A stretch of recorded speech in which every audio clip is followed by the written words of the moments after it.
لہذا یہ تینوں ہمارے مسئلے حل ہو گئے کہ امام کے پیچھے قرات بھی نہیں کرنی، اور جب جانور ذبح کرنا ہے تو اتنی آواز آنی چاہیے، اور آواز گالیوں کی نہیں، آواز باتوں کی نہیں، بلکہ آواز یہ آنی ضروری ہے، بسم اللہ، اللہ اکبر، اللہ اکبر، اللہ اکبر، یہ آواز آنا ضروری ہے۔ اور جو نماز پڑھ رہا ہے اس کی آواز اتنی ہونی چاہیے کہ خود سنائی دے، دوسرے کو نہ سنائی دے، اور یہ احادیث میں آیا ہے، احادیث سے ثابت ہوا ہے، اور یہ بہار شریعت جلد نمبر 1 ہے، حصہ 1 سے 3 ہے۔ نحمدہ ونصلی ونسلم علی رسولہ الکریم، اما بعد فاعوذ باللہ من الشیطان الرجیم، بسم اللہ الرحمن الرحیم، فَاقْرَؤُوا مَا تَيَسَّرَ مِنَ الْقُرْآنِ، صدق اللہ العظیم۔ ان اللہ وملائکتہ یصلون علی النبی، یا ایھا الذین آمنوا صلوا علیہ وسلموا تسلیما، بآواز بلند، الصلاۃ والسلام علیک یا سیدی یا رسول اللہ، وعلی آلک واصحابک یا سیدی یا حبیب اللہ، الصلاۃ والسلام علیک یا سیدی یا رسول اللہ، وعلی آلک واصحابک یا رحمۃ للعالمین۔ حاضرین محترم، آج کا ہمارا درس قرآن پاک کے پڑھنے کے حوالے سے ہے، اور آج کے ہمارے درس کے اندر 3 باتیں کمپلیٹ ہوں گی۔ اور پہلے یہ ذہن میں رہے کہ کسی کی دل آزاری نہیں ہونا چاہیے، کیوں؟ قرآن پاک ہمارے لیے ہدایت ہے، احادیث ہمارے لیے ہدایت ہیں۔ جب قرآن کی بات آ جائے، جب حدیث کی بات آ جائے، تو ہمیں اگر ہمارے اندر غلطی ہے تو ہمیں اپنے آپ کو درست کرنا چاہیے، نہ کہ ہم ایک دوسرے پر طعنہ زنی کریں۔ نہیں، کیوں؟ غلط بات پہ ڈٹ جانا یہ ابو جہل کی نشانی ہے، اور حق کو مان جانا یہ صدیق اکبر کی نشانی ہے۔ تو اس لیے پہلے نمبر پہ میں بات کرتا ہوں امام کے پیچھے پڑھنے کے متعلق، چونکہ اس میں بھی قرآن پاک کو پڑھنے کے بارے میں آتا ہے، تو امام کے پیچھے کیا قرات کر سکتے ہیں یا نہیں کر سکتے، اس کے متعلق بہت زیادہ سوال ہوئے ہیں۔ آج میں باقاعدہ اس کے متعلق درس دینے لگا ہوں، اور احادیث سے، حدیث نمبر 1 سے 3 ہے، یہ 3 حدیثیں ہیں جن کا ایک ہی مفہوم ہے۔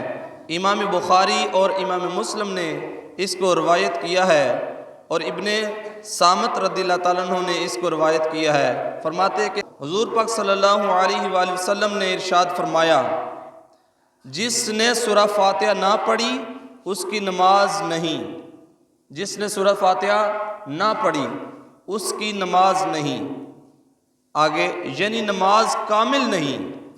چنانچہ دوسری روایت صحیح مسلم شریف میں ہے، ابو ہریرہ رضی اللہ تعالیٰ عنہ فرماتے ہیں، فاہیہ خداجن، فرماتے ہیں یہ نماز ناقص ہے، جس کے اندر سورہ فاتحہ نہ پڑھی جائے وہ نماز ناقص ہے، مکمل نہیں۔ آگے اسی کی وضاحت کرتے ہوئے فرمایا کہ یہ حکم اس کے لیے ہے جو امام ہو یا تنہا پڑھتا ہو، یعنی جو امام ہے اس نے اگر سورہ فاتحہ نہ پڑھی تو نماز مکمل نہیں، یا پھر جو اکیلا پڑھ رہا ہے اس نے اگر سورہ فاتحہ نہ پڑھی تو اس کی نماز مکمل نہیں۔ اور فرمایا کہ مقتدی کو خود پڑھنا نہیں، یعنی مقتدی نہ پڑھے، مقتدی سورہ فاتحہ نہیں پڑھ سکتا، وہ خاموشی سے رہے گا۔ اور فرمایا مقتدی نہ پڑھے، بلکہ امام کی قرات اس کی قرات ہے، یعنی امام کی قرات ہی مقتدی کی قرات ہے۔ امام جب پڑھ رہا ہے تو مقتدی کو کیا ضرورت ہے پڑھنے کی۔ حدیث نمبر 4 سے 6 ہے، یہ 3 حدیثیں پھر ہیں جن کا ایک ہی مفہوم ہے۔ امام ابو جعفر شرح معانی الآثار میں اس کو لکھتے ہیں، اور یہ امام ابو جعفر یہ حضور پاک صلی اللہ علیہ وسلم کی آل میں سے ہیں، یہ سید زادے ہیں، نبی پاک صلی اللہ علیہ وسلم کا خون ہے، یہ فرماتے ہیں کہ حضرت عبداللہ بن عمر اور حضرت زید بن حارثہ اور حضرت جابر بن عبداللہ رضی اللہ تعالی عنہم، یہ 3 صحابہ روایت فرماتے ہیں۔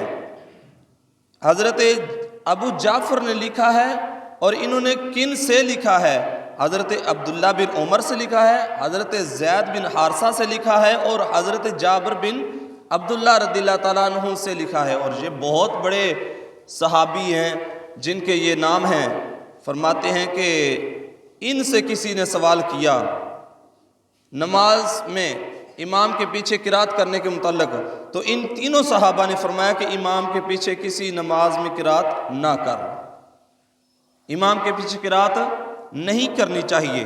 آگے حدیث نمبر 7 ہے، امام محمد رضی اللہ تعالیٰ عنہ نے معطا میں روایت کیا ہے، فرماتے ہیں کہ حضرت عبداللہ بن مسعود رضی اللہ تعالیٰ عنہ سے مروی ہے کہ امام کے پیچھے قرات کے بارے میں سوال ہوا، فرمایا خاموش رہ کہ نماز میں امام کی قرات تجھے کافی ہے۔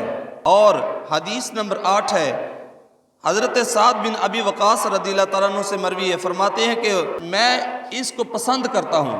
حضرت سعد بن ابی وقاص فرماتے ہیں کہ میں اس کو پسند کرتا ہوں کہ جو امام کے پیچھے قرات کرے اس کے منہ میں آگ ہو۔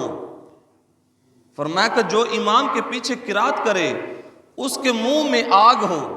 آگے حدیث نمبر 9 ہے، امیر المؤمنین حضرت عمر فاروق رضی اللہ تعالیٰ عنہ اس حدیث کے راوی ہیں۔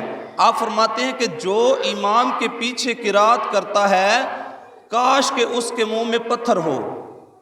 آگے حضرت علی المرتضیٰ رضی اللہ تعالیٰ عنہ فرماتے ہیں، حدیث نمبر 10 ہے، فرماتے ہیں کہ جس نے امام کے پیچھے قرات کی اس نے فطرت سے خطا کی، اس نے فطرت سے خطا کہتے ہیں غلطی کو، اس نے فطری طور پہ غلطی کی ہے۔ آگے یہ ایک موضوع ہمارا کمپلیٹ ہو چکا ہے۔ آگے کتنی آواز میں قرات کرنی چاہیے، کتنی آواز کے ساتھ بندے کو نماز پڑھنی چاہیے؟ قرات میں اتنی آواز درکار ہے، یعنی اتنی آواز کی ضرورت ہے کہ اگر کوئی مانے، مثلاً سکل سماعت، یعنی جس کو جو اونچا سنتا ہے، زور سے بولے تو سنتا ہے، اگر آہستہ بولے تو اس کو سنائی نہیں دیتا، اگر کوئی ایسا مسئلہ نہ ہو، شور و غل نہ ہو تو خود سن سکے، یعنی یا شور نہ ہوئے یا پھر وہ اونچا نہ سنتا ہوئے، تو انی آواز دے نال نماز پڑھو کہ وہ خود سن سکے۔ اگر اونچا سنتا ہے یا پھر مسجد کے اندر شور ہے تو پھر خود کو سننا بھی ضروری نہیں ہے۔ ہاں اگر شور نہ ہو، اس کو صحیح سنائی دیتا ہے تو پھر اتنی آواز میں نماز پڑھے، اتنی آواز میں وہ قرات کرے کہ اس کے اپنے کان سن سکے۔ اگر اتنی آواز بھی نہ ہو تو نماز نہ ہوگی۔ آگے فرمایا کہ حاجت سے زیادہ اس قدر بلند آواز سے پڑھنا نماز کے اندر، حاجت سے، حاجت کہتے ہیں ضرورت کو، ضرورت سے زیادہ اس قدر بلند آواز سے پڑھنا کہ اپنے یا دوسرے کے لیے باعث تکلیف ہو، اپنے آپ کو تکلیف ہو رہی ہے یا دوسرا ساتھ والا اس کو تکلیف ہو رہی ہے تو فرمایا کہ یہ مکروہ ہے، اتنی آواز میں نہ پڑھے کہ دوسرے کو سنائی دے۔ اسی طرح جن معاملات میں نطق کو دخل ہے، نطق بمانا آواز نکالنا، بولنا، الفاظ نکالنا زبان سے، اس کو نطق کہتے ہیں۔ جن معاملات میں نطق کو دخل ہے سب میں اتنی آواز ضروری ہے۔ آگے انہوں نے کام بتائے ہیں کہ کون کون سے ہیں۔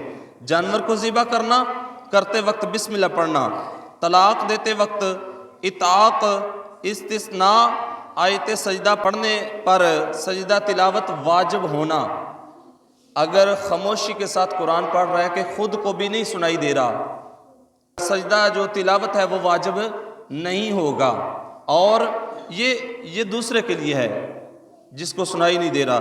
اور یہ جو جانور کو ذبح کرنے کے متعلق آیا نا کہ اتنی آواز ضروری ہے کہ وہ خود سن سکے، میں نے بہت سے ایسے دیکھے ہیں کہ ذبح کرتے وقت وہ کیا کرتے ہیں، ادھر چھری پھیرنے لگے ہیں، ساتھ والے کو کہتے ہیں وہ کٹ کے پھڑی لیتا، کٹ کے پھڑی، نال ہی چھری پھیر دیں، جانور حرام ہو جاتا ہے۔ جانور ذبح نہیں ہوندا یا چھری پھیردے وقت وہ گالاں کٹدے پے ہوندے نے. بہت سارے ایسے ہیں. اس وقت جب چھری پھیری جا رہی ہے، ذبح کیا جا رہا ہے، اس وقت بسم اللہ اللہ اکبر اللہ اکبر اللہ اکبر اس کی آواز آنا ضروری ہے. اگر اس کی آواز نہ آئی بسم اللہ اللہ اکبر اللہ اکبر اللہ اکبر، یہ آواز اگر ذبح کرتے وقت نہ آئی تو جانور حرام ہو جائے گا، پھر وہ ذبح نہیں ہوگا، وہ حرام ہو جائے گا. لہذا یہ تینوں ہمارے مسئلے حل ہو گئے کہ امام کے پیچھے قرات بھی نہیں کرنی، اور جب جانور ذبح کرنا ہے تو اتنی آواز آنی چاہیے، اور آواز گالیوں کی نہیں، آواز باتوں کی نہیں، بلکہ آواز یہ آنی ضروری ہے بسم اللہ اللہ اکبر اللہ اکبر اللہ اکبر، یہ آواز آنا ضروری ہے.